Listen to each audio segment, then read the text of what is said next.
Hi everybody, thanks to Chris and Carol and Lindsay and Aisha for organising this, and I'm excited to be talking about some research that we've been doing recently at Stirling on managed alcohol programmes.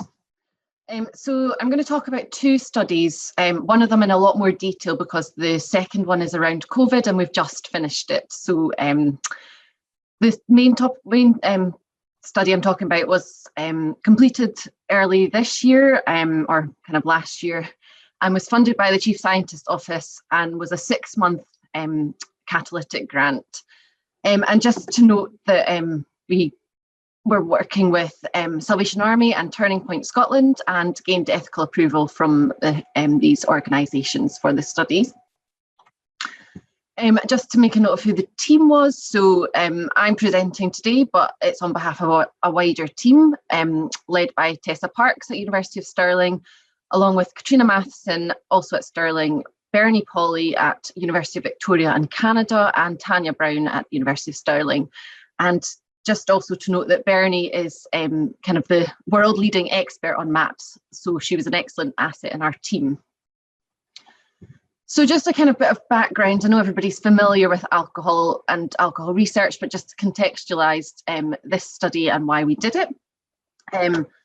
So as you'll probably know, global estimates suggest that alcohol use disorders affect around 237 million adult men and 46 million adult women worldwide.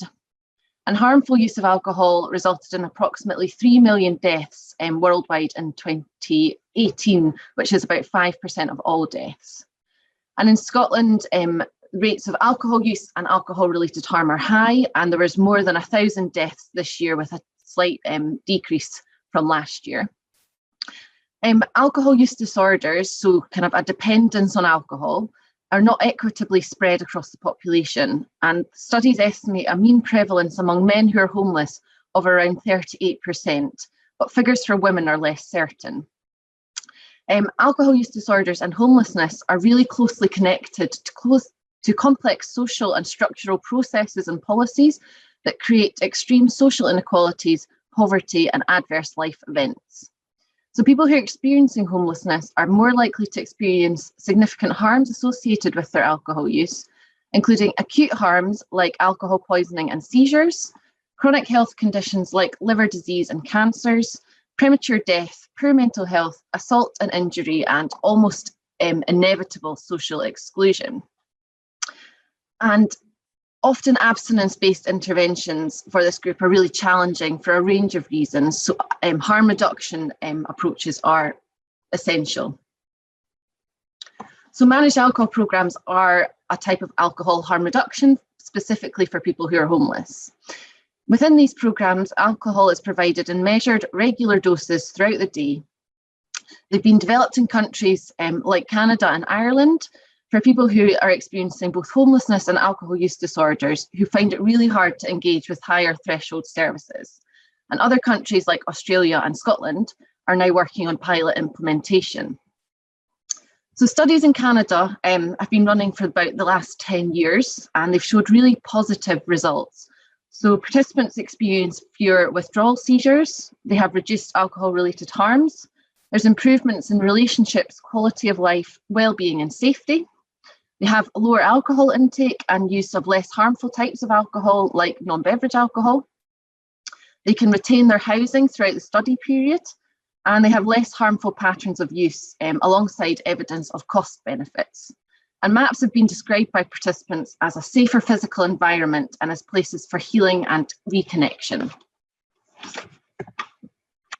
So the purpose of, in the UK actually there's no formal managed alcohol programmes. There's services that operate like MAPs, so you'll be aware of Rowan Alba services, but to our knowledge, there's kind of no specific MAPs and no evaluations have ever been conducted. So the aim of this study was to scope the feasibility and acceptability of a MAP or MAPs within third sector supported accommodation environments to find out what needs to be done in order to implement MAPs in Scotland. So we looked at scoping the eligible target population to see who would benefit from MAPs and what kind of problems are they experiencing. and then to look at the attitudes of people working within third sector services, commissioners and strategic decision makers, and also the people who would benefit from a MAP, so those who are experiencing alcohol use disorders and homelessness. So we conducted a mixed method study that involved a case note review and qualitative interviews. With the case note review, we gathered a range of quantitative data from 7 Salvation Army services and 2 Turning Point services in Scotland, and extracted data from the case notes of 33 people who were accessing these services.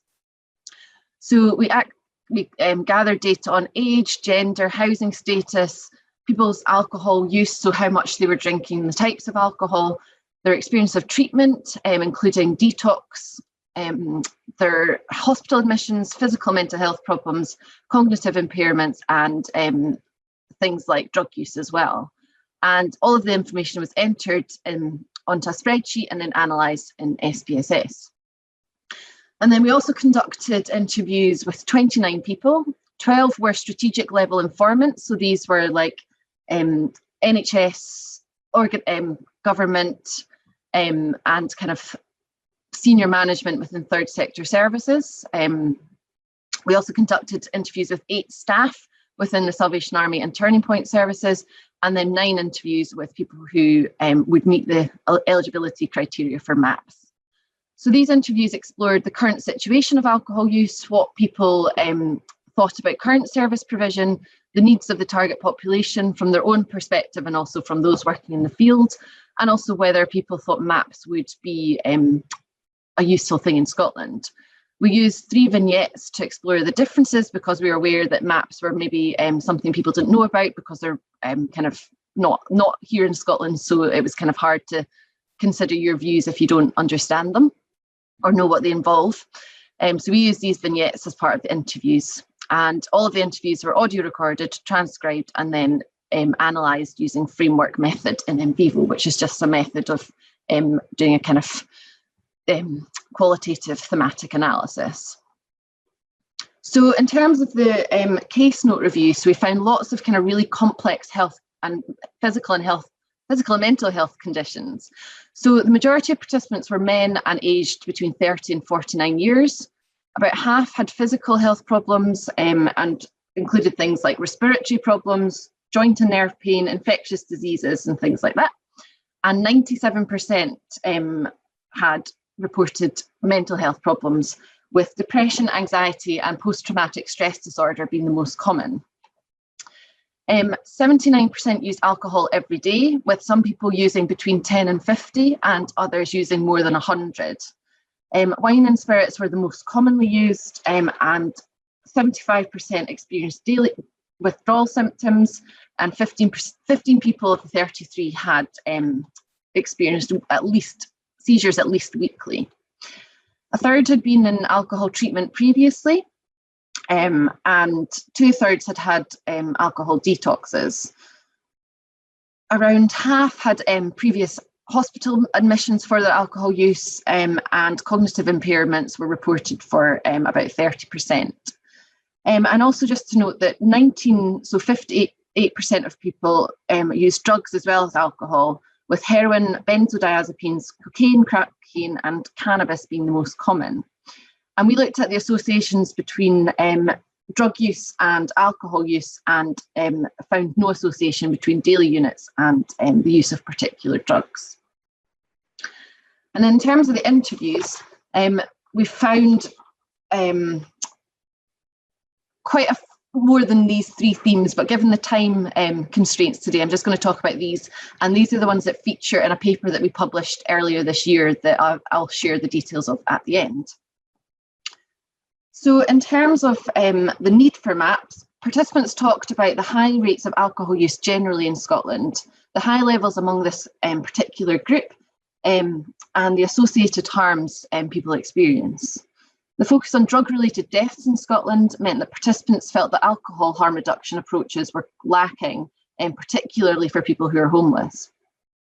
The majority of people spoke positively about the possibility of introducing MAPs in Scotland, reflecting on a lack of alcohol harm reduction services the focus on abstinence-based treatment and accommodation that expects abstinence, high levels of alcohol use and harms, and the need for a setting that provides a supportive and safe environment for people experiencing homelessness. Participants also discussed the importance of being clear about who MAPs were for and who might benefit from them. So there was a consensus across all the participant groups that MAPs would be best suited to people who've been excluded from other services and were considered disengaged. And the overall view of participants was that individuals who would suit a MAP would be those who had tried other services and interventions and had not benefited from them, who had struggled to keep their tenancies because their alcohol use was too severe, as highlighted in the quote here. And then in terms of the challenges, so we found that a lot, as I said, more than half people use drugs, and this seems to be a particular Scottish issue. So high rates of polysubstance use, of drug use and alcohol use were quite concerning to participants. Staff would give anecdotal evidence of clients and residents using a range of substances, including benzodiazepines, cocaine, cannabis, heroin, and prescribed and diverted methadone, alongside their really heavy and problematic alcohol use, and noted a range of challenges of working with people who are using both drugs and alcohol within a MAP.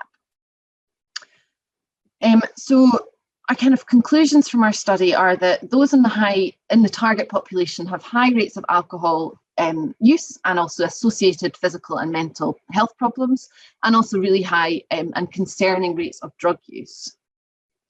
Participants were generally supportive of MAPs and they kind of recognised that something is needed. More innovative harm reduction services are needed in Scotland for this group.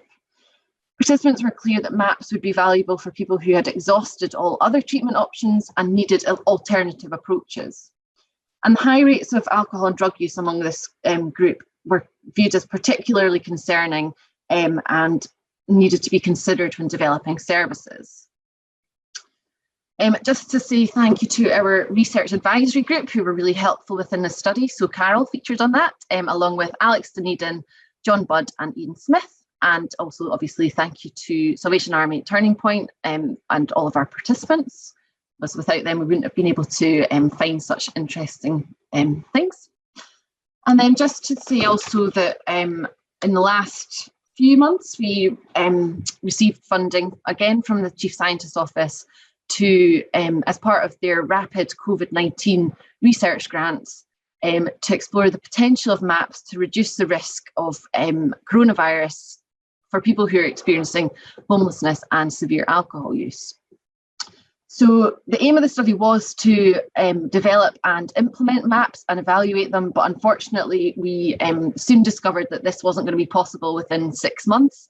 And this was due to a range of issues that we've now identified and will be really helpful in kind of setting up MAPs in the future.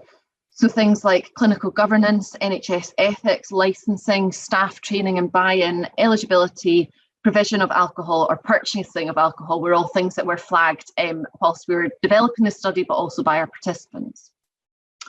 And this study involved another case note review, so the same data as we collected last time, but with additional factors around COVID. So whether people had experienced the infection or had broken lockdown rules, which is really important when considering MAPs for this population.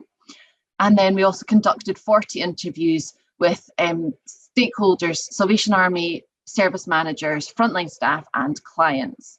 We also looked at meeting notes and training data to kind of capture potential implementation challenges. And we also worked with an artist to create paintings to capture our key themes that will be exciting to share these in the future.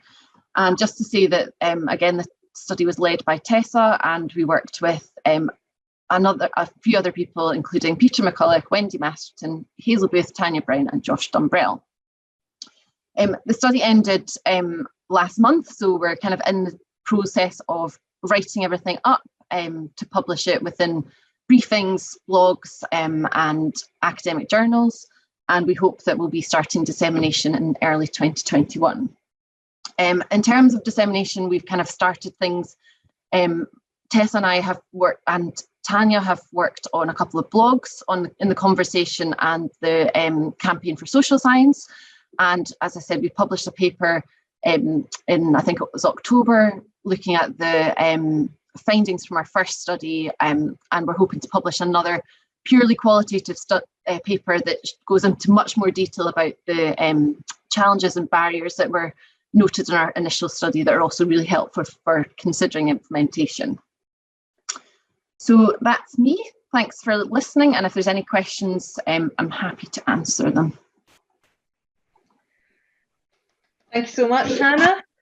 Really, it's always really interesting to see excellent learning from across the world being applied to the Scottish context, and to see what could work here. So thank you for that.